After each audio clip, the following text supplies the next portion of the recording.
Time for a Puma shoe.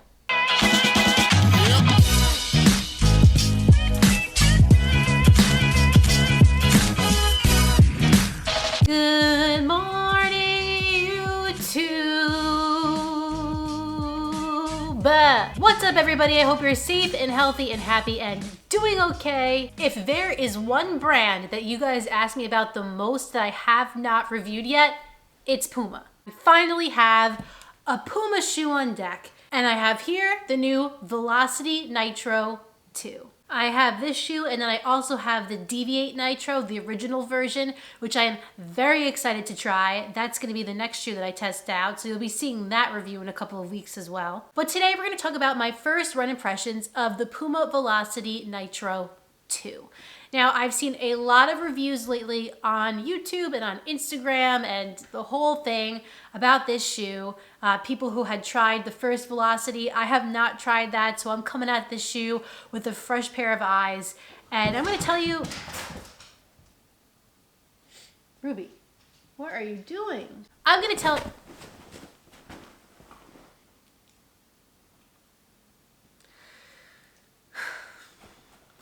I'm going to tell you exactly what I thought about it. But first, of course, the run footage. Let's go.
Today, I do want to let you know that this shoe was sent to me by Puma. However, they're not going to see this video before you. They can't tell me what to say, and all of my opinions are completely my own. The Velocity Nitro 2 is 7.3 ounces for a women's either size 7 or 8, but for my size, 10.5 women's, this shoe came in at 9 ounces. It has a 10 millimeter drop with 33.5 millimeters of stack in the heel and 23.5 in the forefoot. And for me, the Velocity Nitro 2 was true to size. So as for the upper, the Velocity Nitro 2 has an engineered mesh. It's fairly lightweight but sturdy enough, and if you go to the midfoot, it doesn't have a ton in terms of overlays, but you do have that Puma logo sort of acting as one in the middle.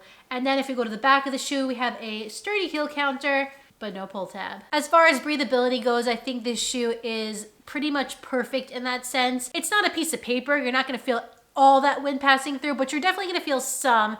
And in my experience in the winter here in New York, it is breathable. You do feel a little bit chilly in the toes. However, it is a little bit less breathable than some other shoes, but I think it's still gonna be totally fine in those hotter months in the summer. Turning the shoe over this way, I do have plenty of room in the toe box, both widthwise and lengthwise.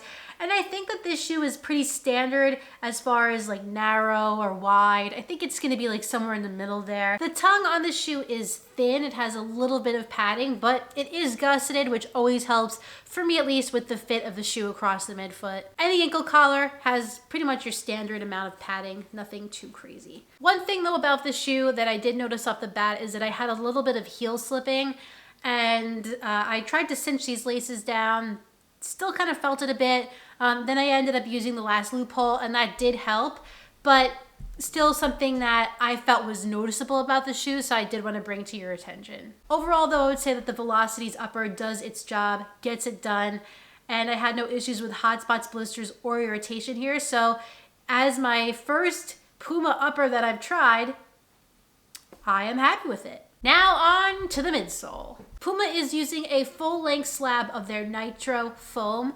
Nitro probably is short for nitrogen because this is a nitrogen-infused foam that Puma hopes will provide responsiveness, cushioning, and will be lightweight for a more effortless run. Under that layer of Nitro foam, it looks like they also have maybe a little bit of standard EVA that kind of connects with the outsole of the shoe. I was very excited to try Nitro foam. I love trying these nitrogen-infused midsole foams that are out on the market. Anything with a little bit of flair. I like a standard EVA too, but a little flair here and there is not so bad. And I was hoping for that with this Nitro foam. I will say, in my opinion, that I don't think that I am getting like any like wow factor out of this Nitro foam. And I think that might be for two reasons.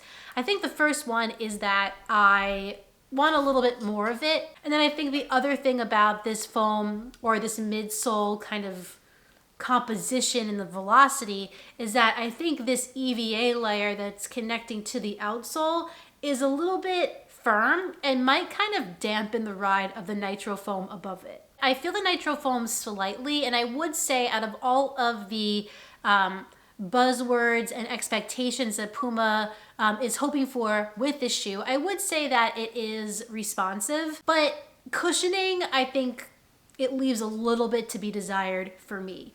That being said, I do think that this shoe is good for me to take out for, 3 mile, 5 miles, 6 mile, 7 mile runs. I don't think we're gonna have any problems in that regard. I took this out on a 6.5 mile run the other day. It did just fine. My feet weren't hurting or anything. They weren't aching. It's just a personal preference that I like a little bit more cushion. And it is relatively lightweight, which gives it the ability to be versatile. I've said that in about the last 3 of my videos. I feel like that every shoe is versatile, but I do think that this is another one that kind of fits in that category. Today I did a 3 mile run in this shoe just to quickly get some filming in, and I did some strides, picked up the pace a bit, and maybe then is when I started to feel a little bit more of that bounce and spring from the Nitro foam. Another thing that I kind of wish this shoe had a little bit is maybe just a slight rocker technology.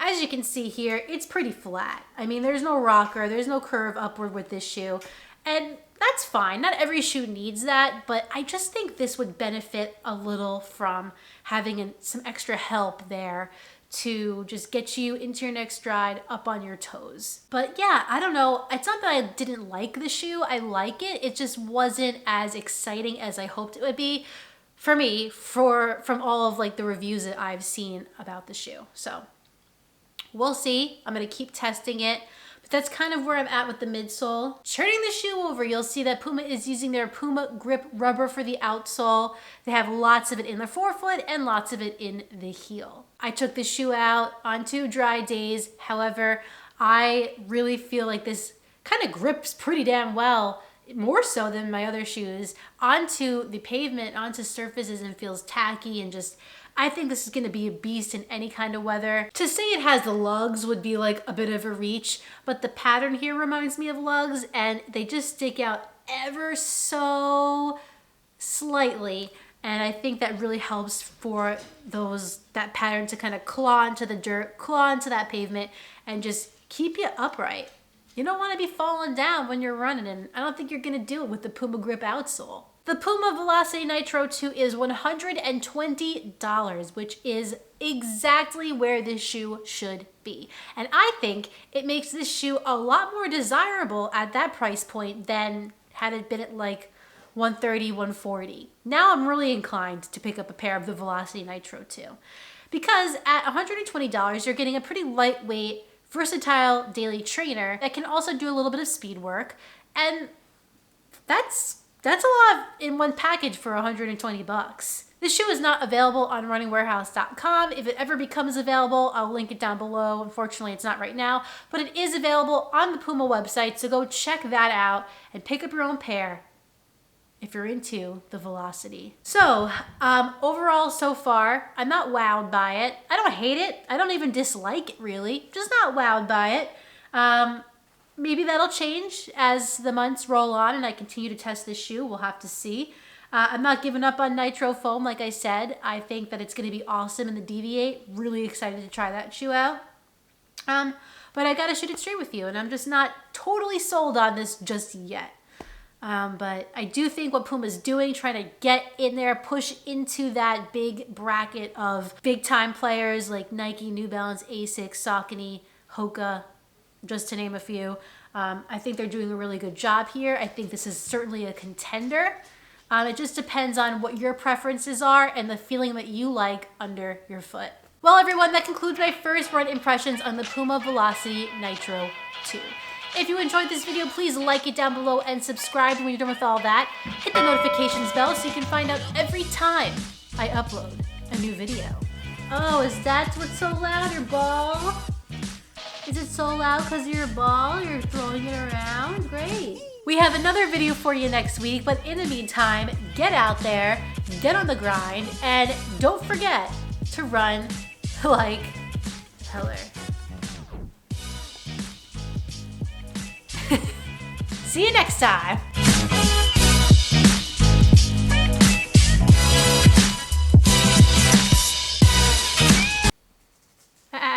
We're not doing that. Or I'll take it away.